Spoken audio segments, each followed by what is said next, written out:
Hi, this is Patrick from One Yard Revolution, checking in from my recording studio. Perhaps an unusual location for a gardening video, but here I am nevertheless. I want to talk about two topics today. First being my expenses for the year so far, and the second being a free resource that I like to use in my garden. So, my gardening expenses so far. As of my last update, I had spent $17.40 on the garden. That included a purchase of a hose nozzle, some seed potatoes, and onion sets. Since then, I made an additional purchase for some pole bean seeds, Swiss chard seeds, and Armenian cucumber seeds. The seeds total $7.27, and my total for the year is now, hang on to your hats, $24.67, and it's early May. I don't anticipate spending a whole lot more money on the garden this year, though I do know I need some twine. That's not going to make much of a difference. That leads to the second topic. One of the reasons I'm able to spend so little on my garden is that I don't purchase any fertilizers or soil amendments. And one of the free resources that I use that enables me to do that is coffee grounds. I get my coffee grounds primarily from Starbucks, and they used to collect them up, put them in bags, and have them ready for whoever needed them. They're tending not to do that in my area as much anymore. But I have talked to a Starbucks down the street, and they say if all I have to do is call in the morning, they'll collect all the coffee grounds for the whole day and give them to me. And that should be more than enough if I do that one or two times, I would think. So why coffee grounds? Now, a lot of people, when they think about adding coffee grounds to their garden, they're concerned about acidity.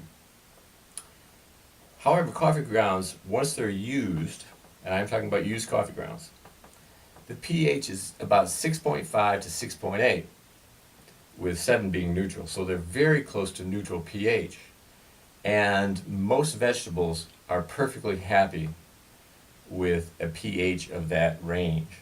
So the pH of used coffee grounds really should not be an issue for most gardeners.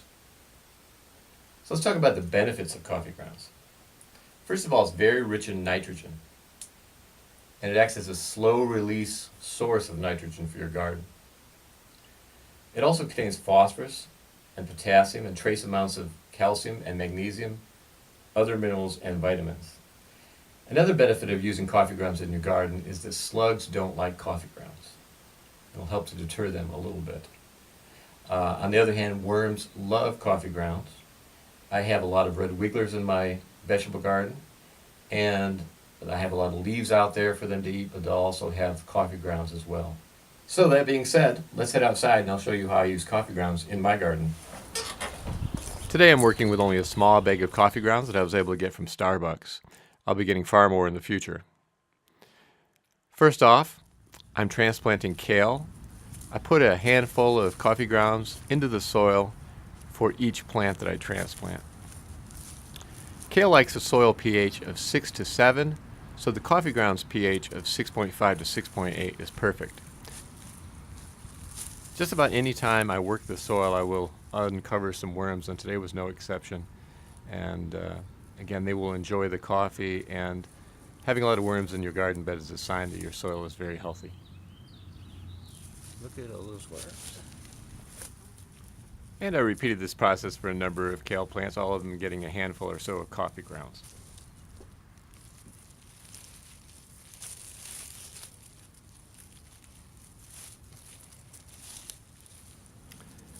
Next, I decided to sprinkle some coffee grounds around some tomato plants that are already in the ground. Tomatoes like a pH of 5.8 to 7, so again, use coffee grounds. Have a perfect pH for them, and this will give them a nice boost of nitrogen as they grow. And finally, I put the remaining coffee grounds as mulch on these collard greens. You can see there's already some carbonaceous material on top of the soil there. It's good to add a nitrogen source as well. The thing you have to be careful about with coffee grounds as a mulch is you don't want to put it on too thick. It will crust up, and the water will tend to run off it. So you want to just be judicious in your use of it.